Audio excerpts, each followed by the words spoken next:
के चौथे अध्याय अर्थात चौथा पाठ का प्रश्नोत्तर बनाएंगे, जिसमें पहला है मौखिक अभ्यास। मौखिक अभ्यास का प्रश्न बनाएंगे, फिर लिखित अभ्यास का। तो पाठ नंबर 4 है, पाठ 4 चत्वारो वेदाः, ये है ना, चत्वारो वेदाः पाठ का नाम है। इसका प्रश्न उत्तर बनाएंगे। लिखित में पहले मौखिक अभ्यास है, मौखिकाभ्यासः, मौखिक प्रश्न है, मौखिकाभ्यासः। पहला प्रश्न है,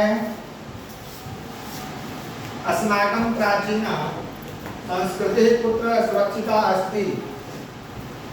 अस्माकं प्राचीना संस्कृतिः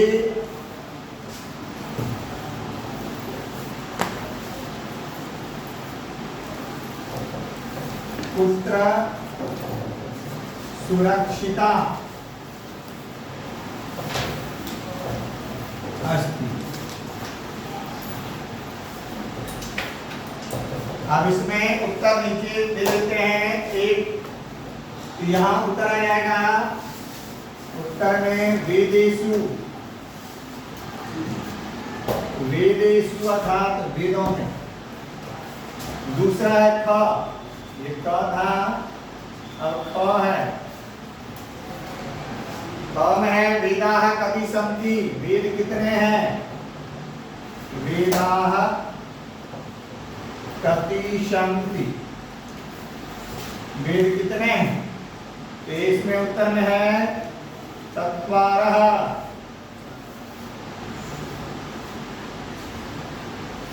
चत्वारः। फिर है ग,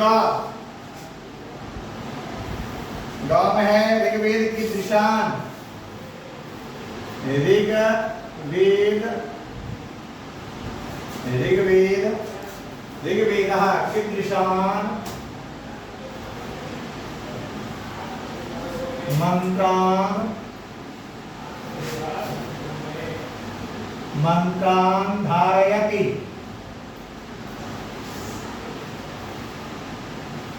ऋग्वेद में, ऋग्वेद कैसा मंत्र धारण क्या है? उत्तर प्राचीन तमान्, प्राचीन तमान् मंत्रान्।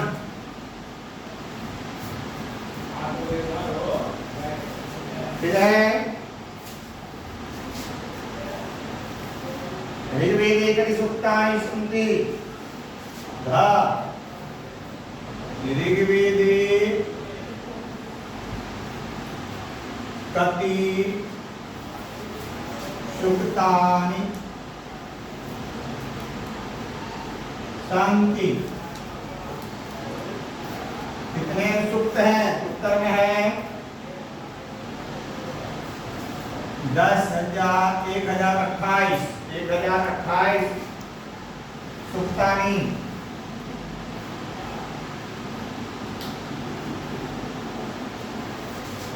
अंग, यजुर्वेदे, यजुर्वेदे कति अध्यायाः सन्ति? कति अध्यायाः सन्ति? तो उत्तर में है 40। उत्तर 40 अर्थात 40। हो गया पहला प्रश्न। अब दूसरा प्रश्न,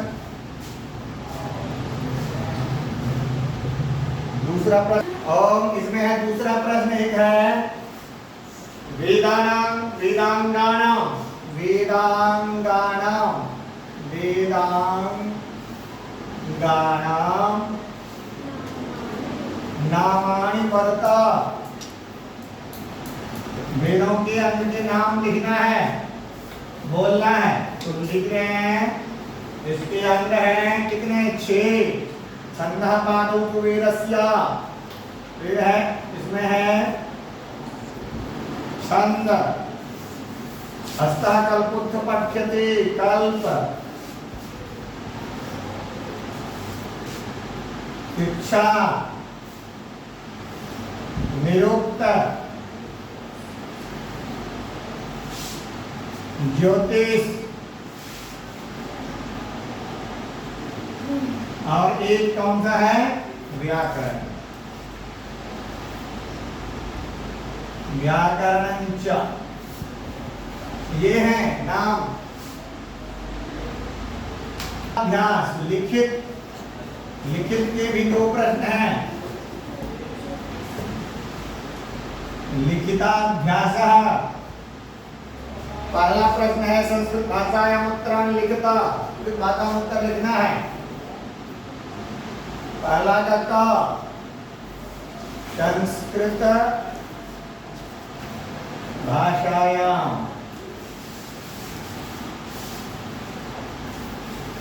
लिखत,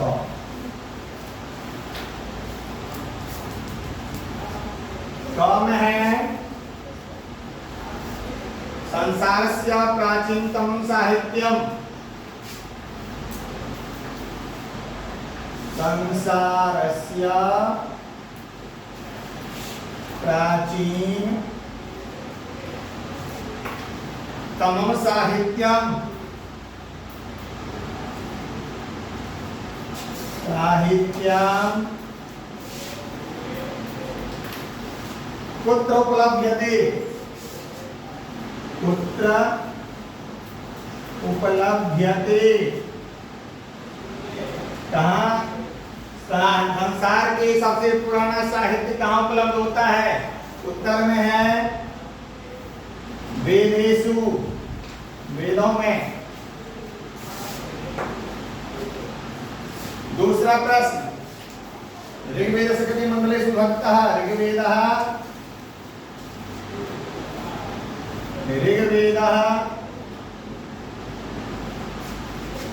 कति मंडलेषु, मंडलेषु विभक्तः, कितने मंडल में विभक्त हैं, मतलब बटे हुए हैं? तो यहाँ उत्तर में हो जाएगा 10 मंडल में।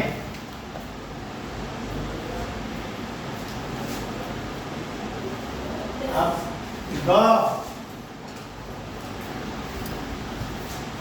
सामवेदः ऋग्वेदस्य कीदृशैः मंत्रैः संकलितः? सामवेदः ऋग्वेदस्य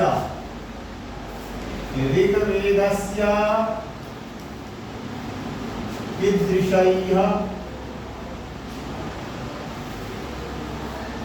मंत्रैः संकलितः?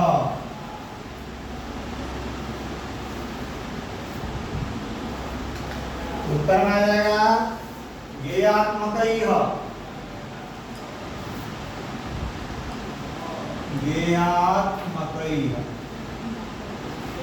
अर्थात गेयात्मक मतलब गाने वाला मंत्र, गाने योग्य। फिर है घ,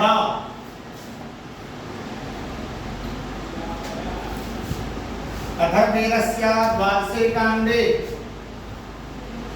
अथर्ववेदस्य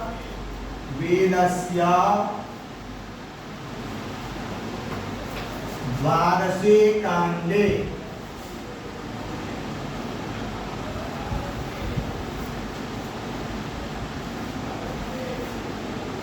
तस्याः स्तुतिः, तस्याः स्तुतिः मातृभूमेः, उत्तर मातृभूमेः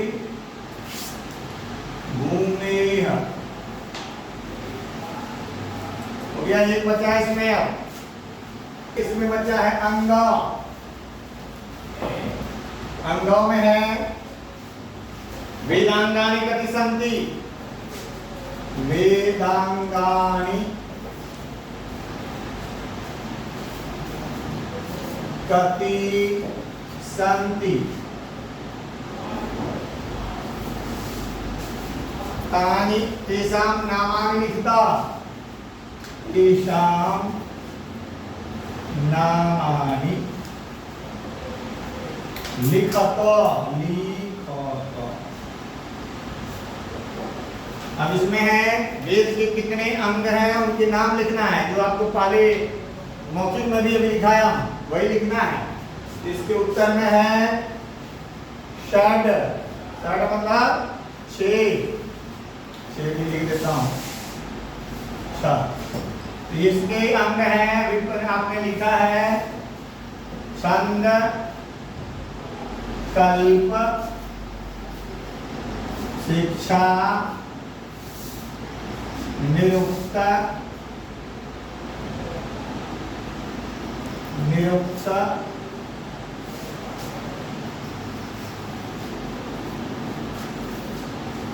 निरुक्त, ज्योतिष, व्याकरणश्च, व्याकरण,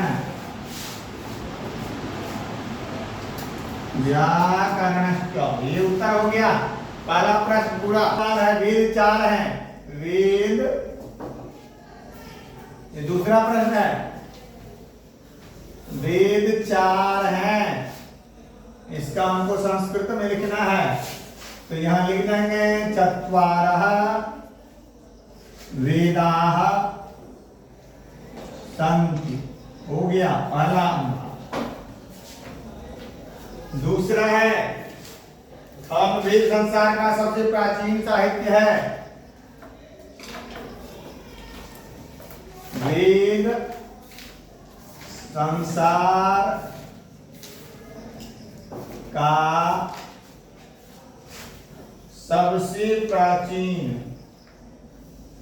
सबसे प्राचीन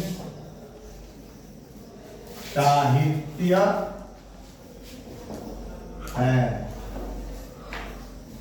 इसका उत्तर यहां लिख रहा हूं नीचे, वेदः संसारस्य, संसारस्य प्राचीनतमं, प्राचीनतमं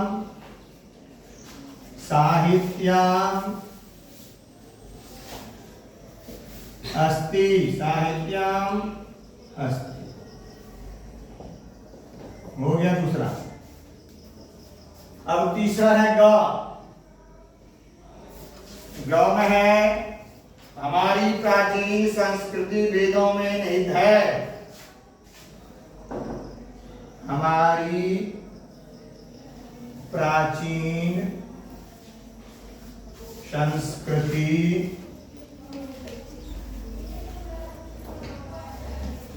वेदों में निहित है, वेदों में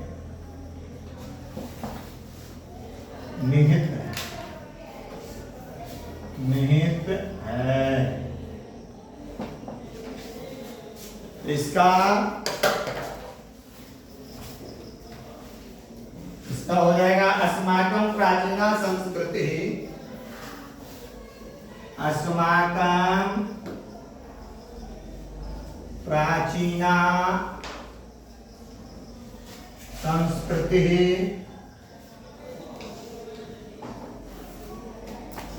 वेदेषु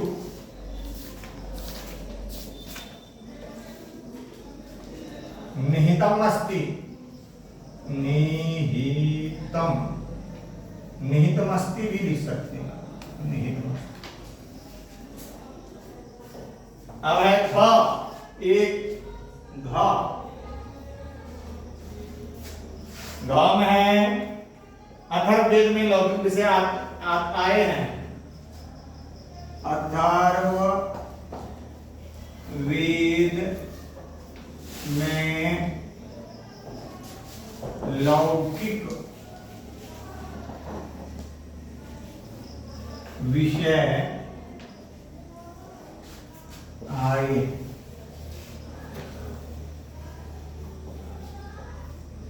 उत्तर में हो जाएगा अथर्ववेदे। अथर्ववेदे लौकिक विषयम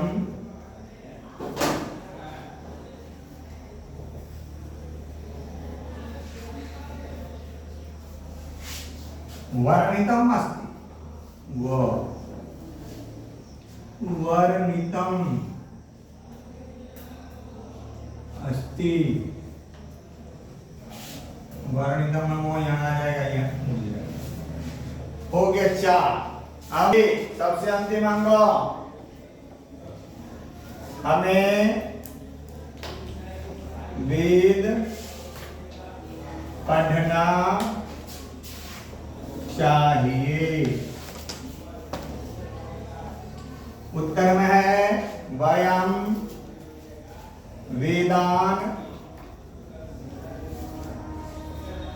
वेदान पठितव्यम।